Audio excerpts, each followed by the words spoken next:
বংশের আমি শেষ গাদা, আমার পরে আর কোনো গাদা নাই। আর নবীদের মধ্যে আপনি শেষ নবী, আপনার পরে আর কোনো নবী নাই। আমার যিনি লালিত পালিত করেছিলেন আমার মালিক অনেকবার আমার পিঠের মধ্যে চড়তে চেয়েছিল গো নবী, আমি একটাবারও তার আমার পিঠের মধ্যে জায়গা দেই নাই। নূরের নবী কয় কেন তুমি দাও নাই?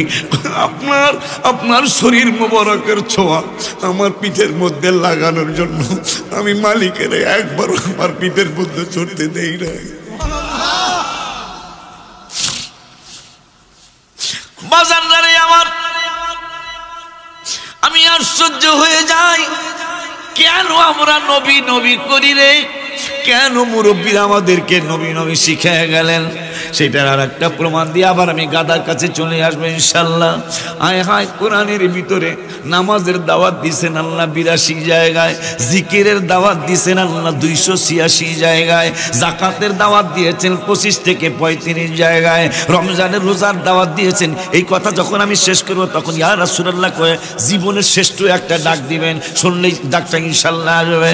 আব্বা জানলারে এই কোরআনুল কারিমে জাকাতের দাওয়াত আসছে 25 থেকে 30 জায়গায়, এই কোরআনে হজের জন্য দাওয়াত আসছে 15 থেকে 17 জায়গায়, এই কোরআনুল কারিমে তাহাজ্জুদের দাওয়াত আসছে ওমিনাল লাইলি ফাতাহাজ্জাদ বিহি নাফিলাতাল্লাহ, তাহাজ্জুদের দাওয়াত আসছে 15 পারার 8 পৃষ্ঠায় একবার, তেলাওয়াতের জন্য আওয়াত আসছে ওয়ারাত্তিল কোরআন তারতিলা, শুদ্ধ করে কণ্ঠ সুন্দর করে কোরআন তেলাওয়াত করার জন্য আল্লাহ একবার কোরআনুল কারিমে বলেছেন।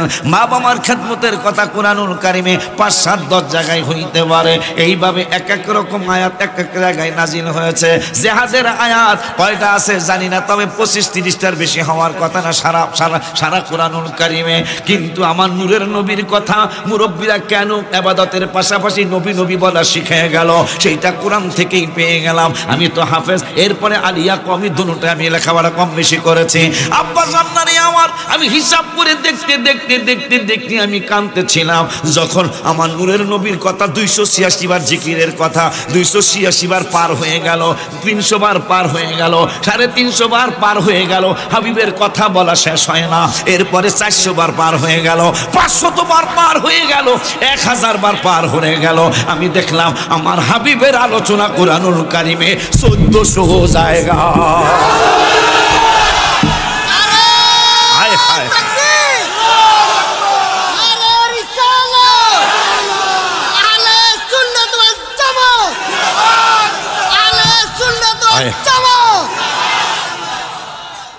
এত চমৎকার একটা লাইনে আমরা কোরআন হাদিসের আলোকে আছি, এত চমৎকার।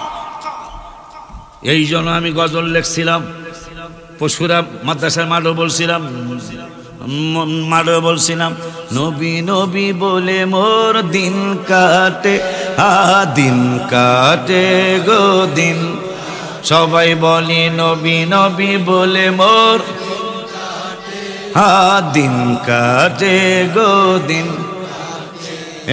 তোমার চরণ ছেড়ে যাব না, আর জি শোনো না নবীজি, আর জি।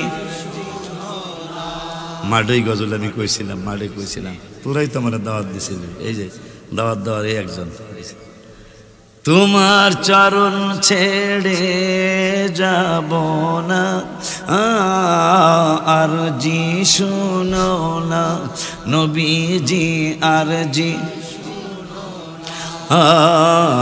তুমি বলো কবে মোরে দেখা দিবে, হায় হায় ভালো লাগে না মোর কোনো কিছু, নবী নবী বলে মোর বুক ফাটে, নবী নবী বলে মোর দিন, বলো দিন কাটে গো দিন। কোন ব্যাপারেই 286 হলো সবচেয়ে বেশি জিকিরের কথা, নবীর কথা 1400 জায়গায়। আপনারা আমরা কত সঠিক রাস্তায় আছি, শুধু এই 1400 বারের কথা খালি তো মনে রাখলে হবে। আমার রসুলের কথা, নামাজের দাওয়াত 82 বার, রসুলের কথা 1400 বার। 82 যদি 1400 ভাগ দেওয়া হয় 82 দিয়া, তাহলে 17 বার হবে। যদি majority percent must be granted বলো, শিক্ষিত যুবকেরা, শিক্ষিত ভার্সিটির ছেলেরা, তাইলে নামাজের আলোচনা স্টেজে একবার করলে রসুলের আলোচনা কমপক্ষে 17 বার করা উচিত হবে। কথা বলো না, কথা বলো না কেন? কারণ নবীর কথা কোরআনে 1400 জায়গায়, নামাজের কথা 82 জায়গায়। এই জন্য সুন্নিরা চমৎকার একটা সঠিক দল আল্লাহ আমাদেরকে মিলাইছে। শুকরিয়া আদায় করবেন, রাত্রে সেজদা দিয়া শুকর আদায় করবেন। মাঝখানে একটা কথা, আমাদের আর দলাদলি পারাপারি গুতাগুতি না কইরা সবাই কি যেন ফারুক সাহেব রহমতুল্লাহ আলাইহি বলে গেছেন, পীর যার যার সুন্নি জামাত একটা পায়। এইটাই যদি না আসেন, বেশি দিন আর দেরি নেই। সবাই তো বুঝতেছেন কথা কন্যা। আমনের পীর বড় থাক না বলে আমার পীর আমার কাছে বড়, যে এটা কিন্তু খারাপ না। এইটা বড় পীর সাহেব হুজুরের সময় একটা সুন্নত হয়েছে। বড় পীর সাহেব হুজুর আমনে এই রাস্তায় কি জানি সলিয়ার রাস্তা দিয়ে যাইতেছে, আর আমার মতো ছোট খোলাক মুরিদ হুজুরে দেখবো না। হুজুর খুব মাইন্ড করছে, বড় পীর হুজুর খুব মাইন্ড করছে। এই চান্দুর বাপ, পর্দা সরা, কি আমারে দেখতে ভাল লাগে না? সুবহানাল্লাহ। আমি কি একেবারে সেদরিয়া বেদরিয়া, মানে একেবারে বেশি খারাপ দেখা যায় মনে হয়, কিন্তু এত খারাপ। বড় বেশি হুজুর তো চেহারা তো নুরানি চেহারা। তাহলে মুরিদরা কাঁদতেছে, কানলে হবে না, তোর বলতে হবে আমার কি দেখতে ভাল লাগে না? তুই যে চোখ দেখতে লালি তো পাগলা কে হুজুর আপনি মাইন্ড করে না। মাইন্ড করবো না মানে তুই কস কি? তুই আমারে দেখে চেহারা দেখে হেলালি, আমারে দেখবি না? হুজুর আমি কিন্তু আমনের মুরিদ না। তা কার মুরিদ তুই? আমি ছোটো খাটো একজন পীর সাহেবের মুরিদ। তে পীরের ফয়েজ পাইতে হলো তো আমার পীর আমার কাছে বড় মনে করতে হইব। আপনারে বাগদাদের সবাই বড় পীর কয়, আমার পীর যে ছোটো পীরও কয় না কেউ। হ্যাঁ, কোনো রকম আমি হার কাছে বায়াত হয়েছি, আর ভাল লাগছে। এই জন্য আমি চিন্তা করছি, আপনারা যদি বেশিক্ষণ দেখি, যদি আমার মনটা আপনার দিকে ঝুঁকিয়া যায়, তাহলে আমার পীরের ফয়েজ আমি পাবো না। বড় বিষয় আয় আমার সিনে আয়, তোর মতো মুরিদ যদি কোনো পীরের থাকে, সেই পীরও ধন্য, মুরিদও ধন্য। কিন্তু সেটা রাস্তায় দরকার নাই তো। আমরা তো এখন রাস্তায় করতেছি। সত্য কথা বললাম, আমার মনে অনেক দুঃখ। আমি কারো বিপক্ষ বলি না, আমার পক্ষ ওই রকম ঢালাওভাবে বলতে যাই না। মাঝে মাঝে হুজুর কেবলাদের কথা বলি। আমি কি বলি? হুজুর কেবলাদের এটা সম্মান, হুজুর কেবলাদের সে বড় প্রতিষ্ঠান আমি চাই না। ওনাদের তারপরে যেন সেকেন্ডটা যেন ঢাকা আমারটা হয়, এইটা দাবি করছি। আবার বড় ভাইরা কইেন না, আলুল্লাহ এটা কইছে। কারণ বড় ভাই জানতো বড় কামিল মাদ্রাসার প্রিন্সিপাল, কাদরিয়া তৈবিয়ার পরেই যেন ঢাকায় সেকেন্ডটাই যেন আমারটা হয়। তবে আল্লাহ দিলে একদিক দিয়ে আমি আগায় গেছি। জায়গা আমার কম, কিন্তু 9 তলা ভবন সুন্নিদের এখনো হয় নাই মনে হয়। ওহাবিদের রয়েছে, কিন্তু সুন্নিদের 9 তলা ভবন মাদ্রাসা নাই। এদিক দিয়ে আল্লাহ আমারে জিতে দিছে। হ্যাঁ হ্যাঁ, দেখেন আমরা সুন্নি যত প্রতিষ্ঠান আছে 9 তলা ভবন কেউ করে নাই। কিন্তু রাজুকের প্ল্যান আমার 9 তলা দিছে। আমি বলো রাজুক দেয় না, নবী দেওয়াইছে। দে কথা কয় না, দে। ওইটা বারবার খালি আমার কাছে আয়া খালি কয় মাদ্রাসা লাগবো, মাদ্রাসা লাগবো। যাও একটা দিবা। ব্যতিক্রম কেন? ব্যতিক্রম নয় কেন? সেইটা আমি কোরআন থেকে গবেষণা করে দেখলাম। ওয়াকানা ফিল মাদিনাতি তিসআ মানে নয়, ওয়াকানা ফিল মাদিনাতি তিসআ রাহতুন ইউফসিদুনা ফিল আরদি ওয়ালা ইউসলিহুন। বুঝতে লাইছি আমি 9 তলা দিয়ে আল্লাহ আমার কেন করাইলো? তিসআ মানে না, আল্লাহ বলতেন মাদিনা মানে শহর।